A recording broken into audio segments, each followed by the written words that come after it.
Gérard Salem, bonjour. Bonjour. Alors, vous êtes géographe, un géographe du royaume de la santé publique. Est-ce que vous pourriez en quelques mots non seulement vous présenter, et géographe, santé, quelle convergence, quelle divergence de lecture possible? Alors, la géographie de la santé est longtemps apparue comme un objet scientifique un peu bizarre, évidemment pour des médecins qui ne comprenaient pas bien ce que des géographes pouvaient dire en matière de santé, mais également auprès des géographes qui considéraient que c'était bien curieux, des géographes qui se spécialisent sur les questions de santé. Et l'un et l'autre ont peut-être finalement oublié leur grand classique, puisque peut-être que le premier géographe de la santé, c'est Hippocrate, ou les traités hippocratiques, qui décrivent les relations entre un environnement, un mode de vie et la santé. Et puis évidemment, c'est John Snow qui, le premier, étudiait le choléra, n'a pas été le premier à étudier le choléra, mais qui a montré le lien entre aménagement urbain, pompe à eau et choléra, et donc adressé les premières cartes et montré ce lien. Et donc on se situe dans cette filiation, mais il y a eu beaucoup d'autres études qui ont montré ce lien entre cadre de vie et santé ensuite.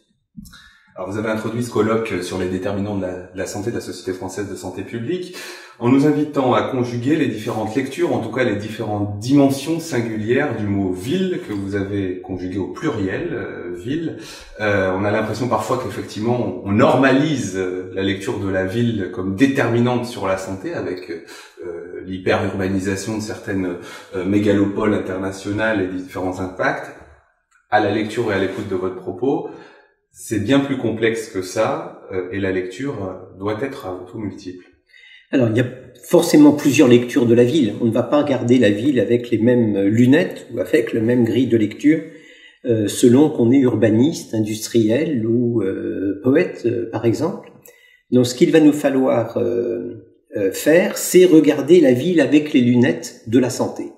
Et c'est un point important parce que les catégories usuelles de l'urbaniste, par exemple, ou du juriste, quartier régulier, quartier irrégulier dans les pays du Sud, ne sont pas forcément des catégories pertinentes du point de vue de la santé. Donc il s'agit moins de chercher une définition à une seule de la ville.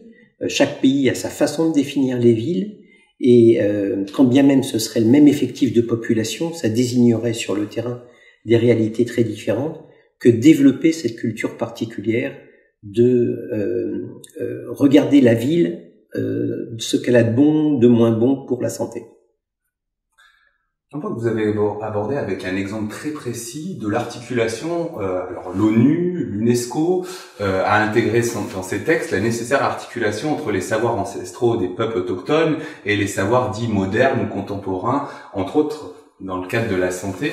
Vous avez abordé à un moment cette réalité africaine et cette nécessité de pas opposer, en tout cas de réfléchir cette articulation entre une médecine, on va dire, ancestrale et une médecine moderne. Est-ce que vous pourriez en quelques mots revenir sur ce propos? Alors, je l'ai abordé sur l'Afrique parce qu'il fallait prendre cet exemple, mais je ne voudrais surtout pas laisser croire que ça vaudrait uniquement pour l'Afrique.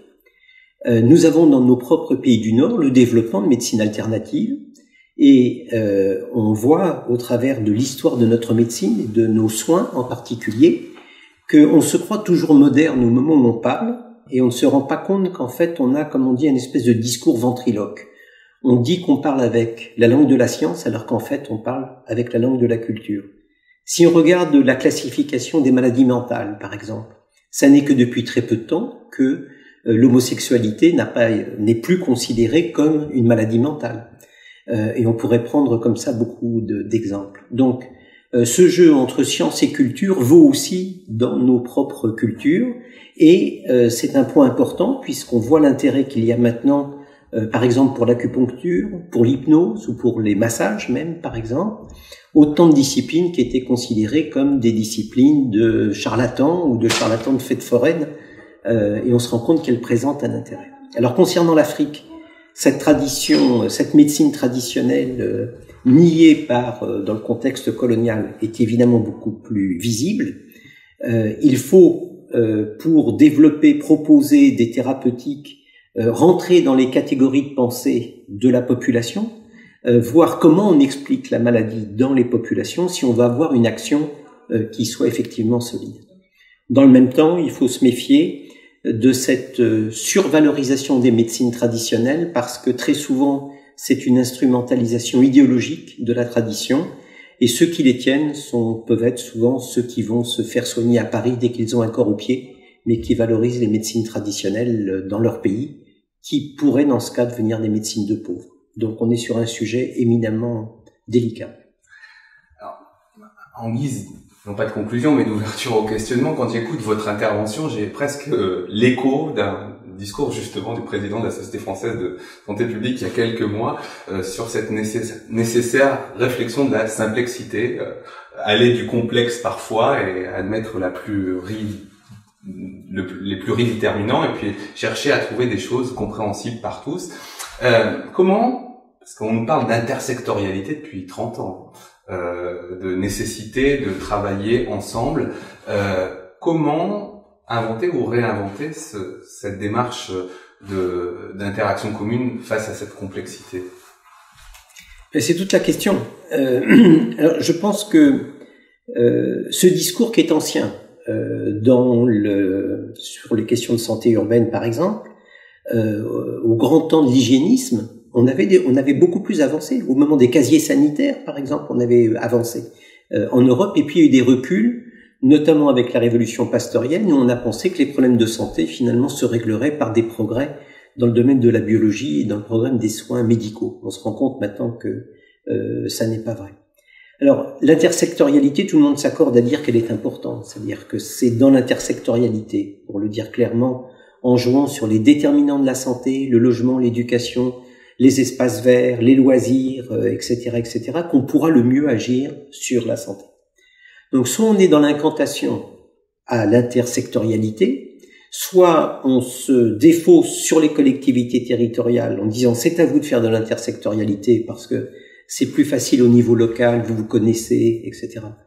Et ça n'est pas nous au niveau national, c'est ce qu'on entend ici ou là, et c'est ce qui sert d'ailleurs d'alibi au transfert de prérogatives de l'État central vers les collectivités territoriales, mais sans les moyens.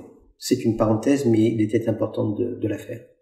Donc pour revenir sur le fond de votre question, il faut analyser les enjeux de l'intersectorialité. C'est-à-dire que c'est d'abord des questions de pouvoir, ce sont des questions d'argent, ce sont des questions de prérogatives, ce sont aussi des questions par définition, pas dans le mauvais sens du terme, de relations de clientèle entre un pouvoir politique et une population qui a besoin de visibilité.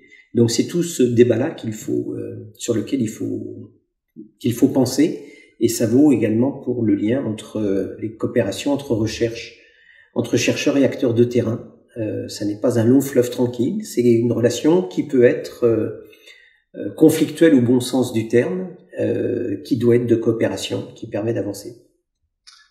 30 dernières secondes, on a posé cette question à tous nos invités de la 3e série d'émissions.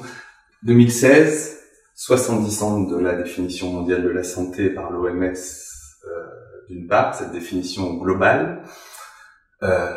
Quel regard, pour finir, sur la lecture de cette définition globale 70 ans plus tard, et 30 ans, même année, de la Charte d'Ottawa pour la promotion de la santé, invitant les peuples à agir pour plus de santé. Quel regard, effectivement. Alors, sur la définition de l'OMS, cet état de bien-être physique, etc., c'est un projet, c'est de l'ordre du projet philosophique. Finalement, c'est une définition qui s'approcherait de la définition du bonheur. On a pu se rendre compte que ça n'était pas une définition, c'est pas un concept, au sens où un concept permet d'ordonner une réalité, de mesurer, par exemple, tous ces facteurs-là, que le bien-être est une notion socialement, culturellement, éminemment variable selon les pays. Donc, je dirais que c'est plutôt un contexte philosophique. Il ne faudrait pas que le discours sur le bien-être, sur cet état de bien-être, légitime d'une certaine façon des inégalités sociales et géographiques de santé au motif que dans leur contexte particulier, bien des pauvres sont heureux comme ils sont. On connaît ce discours-là.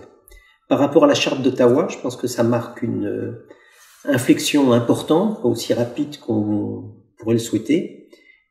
sur le fait que, parlant de santé, on parle d'un bien public et non pas d'un bien marchand. Ça n'est pas dit tel que, mais c'est quelque chose d'important. Et donc, comme tout bien public, elle participe de et à la démocratie. Écoutez, merci à vous pour cet entretien. Merci.